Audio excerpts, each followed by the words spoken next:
Hello बच्चों, नमस्ते। चलिए, आप सभी का हमारे चैनल पर स्वागत है। और चलिए, जैसा कि आप देख पा रहे हैं कि हम लगातार आपके लिए ये आपका मैथ का जो है एक्सरसाइज आगे बढ़ाते जा रहे हैं, है ना।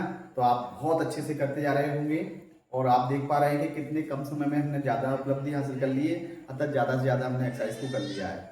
लेकिन बच्चों, एक बात ध्यान रखना कि ज़्यादा करने का ये मतलब नहीं है कि हम आगे बढ़ते जाएं।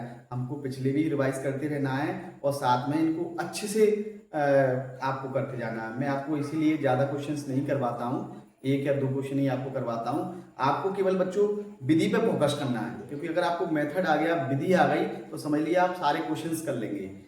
आपको विधि पे ध्यान देना है, क्योंकि एक क्वेश्चन को समझ लिया, थोड़ा सा क्वेश्चन चेंज हो गया, है ना, तो हम सोचेंगे इसको अलग से, नहीं, सेम विधि से होने हैं सारे क्वेश्चंस। इसलिए आप बड़े ध्यान से बच्चों विधि पे ध्यान देना। मैं आपको मेथड ही सिखा रहा हूँ, बाकी क्वेश्चन तो कैसा भी आ जाए आप सॉल्व कर ही लेंगे, राइट। जैसे हमको मल्टीप्लाई करना आता है ना, जैसे 2 दूनी 4, अब दूतिया, ऐसा तो नहीं कहते कि सर पता नहीं है, क्या कहते हैं, दूतिया 6, क्योंकि आपको पता है, आपको मल्टीप्लाई का अर्थात गुणा करने की जो विधि है वो आपको आती है। सेम ऐसे ही हाँ बच्चों, हम आज पढ़ने जा रहे हैं बच्चों। आज हम बात करेंगे प्रतिस्थापन विधि की, है ना। प्रश्नावली हमारी शुरू हुई है 3.2 और इसमें हमें जो रैखिक समीकरण है बच्चों, है ना, कौन से रैखिक समीकरण है, देखो यहाँ पे।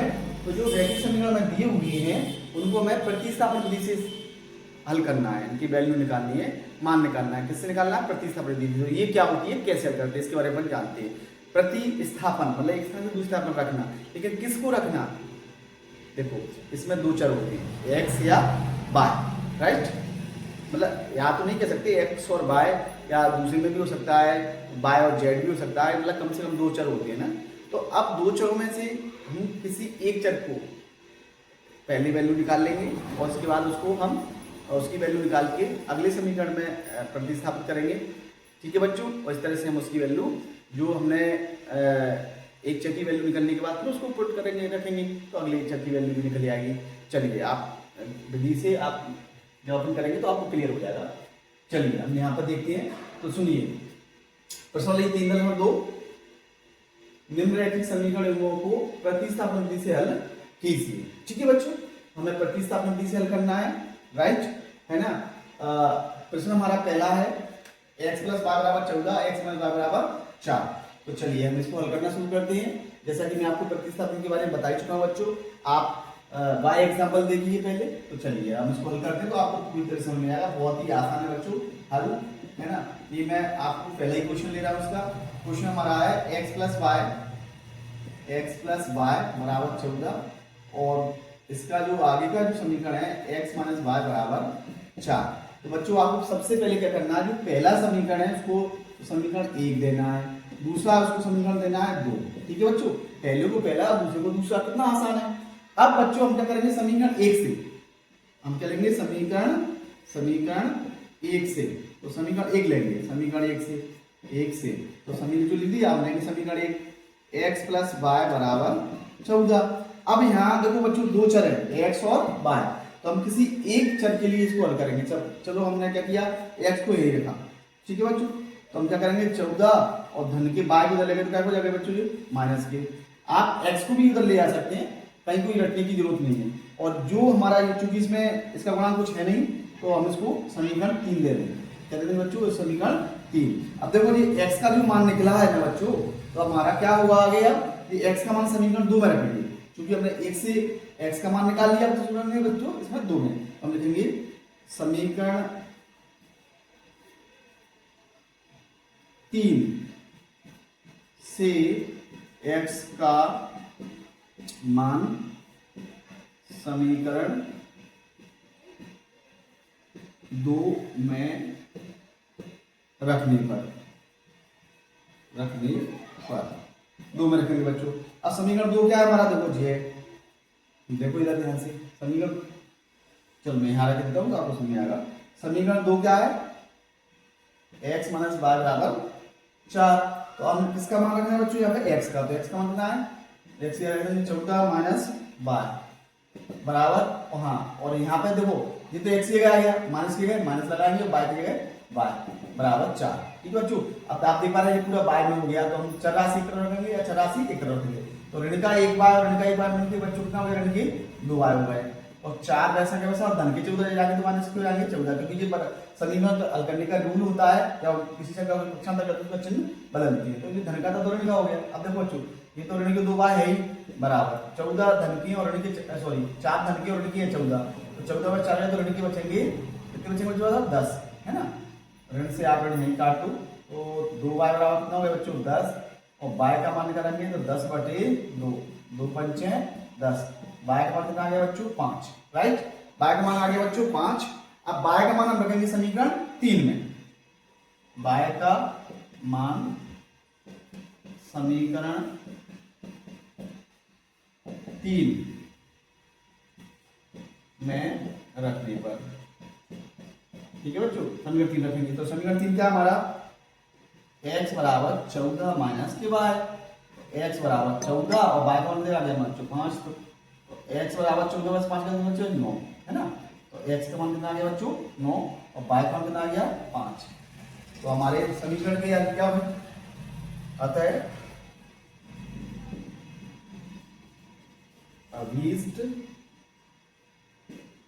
हल क्या क्या है बच्चों, x बराबर 9 और y बराबर 5, ये हमारा ये हो गया बच्चों, देखिए है ना। तो कितना आसान है, एक बार पुनः देख लीजिए आप, पहले को पहला समीकरण, दूसरे को दूसरा समीकरण दे दिया, फिर समीकरण 1 से लिया है ना, 1 से लिया तो समीकरण 1 से लेने के बाद या तो x के लिए आप हल कर लो या y के लिए, किसी एक चर को वैल्यू निकाल लेंगे। जैसे कि हमने यहाँ x की निकाली तो y को अक्षांतर कर दिया, समीकरण जो आएगा उसको हम समीकरण 3 में रखेंगे। अब हम समीकरण 3 से x का मान समीकरण किस में रखेंगे बच्चों 2 में, तो यहाँ हमने देखो 2 में रख दिया, x की वैल्यू रख दी है ना, तो ऋण के एक बार ऋण के 2 बार हुआ बराबर 4, तो वैसे वैसे धन के 14 माइनस क्यों गए, ऋण के 2 बार वैसे वैसे 14 ऋण के में से धन के 4 जाए तो ऋण के 10 बचे, ऋण से ऋण कट गया, 2 बार बराबर 10 बराबर 10/2, क्योंकि गुणा जो बाय का गुणा का 2 है वो बटे पड़ जाएगा, भाग में गुणा में इसलिए भाग बचे बटे, तो 5 10 बराबर 5 आ गया। बाय का मान किसमें रखेंगे बच्चों समीकरण 3 में रखने पर, तो x बराबर 14 माइनस बाय, तो x बराबर 14 माइनस बाय बराबर x बराबर 9। इस तरह से हमारे x का मान 9 आ गया, y का मान 5, ये हमारे समीकरण के अभीष्ट हल हैं। ठीक है बच्चों, तो बहुत ही सरल और सिंपल मेथड से मैंने आपको बता दिया बच्चों, ये हमारी प्रतिस्थापन विधि है। चलो मैं इसका सेकंड क्वेश्चन भी लेता हूँ यहाँ पे, चलो अपन यहाँ पे इसको लाइन पीछे लेते हैं, ठीक है। सेकंड क्वेश्चन है बच्चों इसका हल, सेकंड क्वेश्चन में लिखा हूँ as माइनस 3 बराबर कितना है 3, इसको तो समीकरण अपन एक दिए देते हैं बच्चों है ना। अब इसके बाद है हमारा as/3 प्लस t/2 बराबर 6। देखो बच्चों कर तो आप ऐसे भी सही सकते हो, लेकिन पहले हम इसको सही से बना लें थोड़ा बटे में, तो इसका एलसीएम 3 और 2 का एलसीएम कितना आएगा बच्चों 6, 3 का भाग 6 में 3 दूनी 6, 2 बार 2 का एक्स किया था 2s, अब 2 का भाग दिया बच्चों 6 में 3 वाला 3 गुणा 3 में 3t बराबर 6, ठीक है बच्चों। अब इसका देखो बटे में कर लो, अब एक का गुणा हम ऊपर करेंगे तो वही क्वेश्चन के जाएगी 2s धन के 3t बराबर 6 का गुणा 6 में करेंगे तो 36, और ये बच्चों हमारा दूसरा समीकरण हो गया। अब वही विधि है बच्चों जैसे कि हमने पहले किया, इससे ले लें समीकरण 1 से, समीकरण 1 से, समीकरण 1 क्या था हमारा भाई, हमारा समीकरण 1 था s माइनस टी, ये स्मॉल है कैपिटल बनाना है ना, s माइनस टी बराबर कितना दिया बच्चों 3, तो हम s के लिए कर लेते हैं, तो जो जगह 3 और माइनस के टी देगा बच्चों प्लस के है ना, इसको ले लेंगे समीकरण 3। अब s का मान समीकरण समीकरण 2 में रखने पर बहुत आसान है बच्चों, वैसे जैसे अपन पहले किया थी, समीकरण 2 उतार लेते हैं, 2s धन 3t बराबर 36, तो 2 की जगह 2, अब s का मान कितना है बच्चों 3 प्लस t, तो जल्दी देंगे 3 प्लस t, पुष्ट अपन करेंगे प्लस के 3t बराबर 36। अब बच्चों 2 का गुणा हो जाएगा तो 3 दूनी 6 और 2t धन 3t बराबर 36, तो 2t और 3t मिले कितने हुए बच्चों 5t, फिर धन के 2 गए 36 और धन के 6 इधर जाएंगे तो माइनस को जाएंगे, तो 5t बराबर कितना आएगा 36 में 6 बच्चे 30, और टी बराबर में बच्चों तो 30/5, 5 छक्का 30, तो टी बराबर में आ गया बच्चों 6। तो ये टी की वैल्यू तो हमने निकालनी है। अब टी की वैल्यू किस में रखेंगे बच्चों हम? टी का मान समीकरण किस में रख देंगे बच्चों? 3 में रखने पर समीकरण 3 क्या है बच्चों? देखो जी, एस बराबर 3 धन टी, एस बराबर 3 तो वैसे वैसे, और टी का मान कितना आ गया बच्चों? 6। एस बराबर कितना आ गया? 3 और 6 कितने? 9। ये एस का मान चल गया। अतः अभीष्ट हल एस बराबर कितना है? 9 और टी बराबर कितना है बच्चों?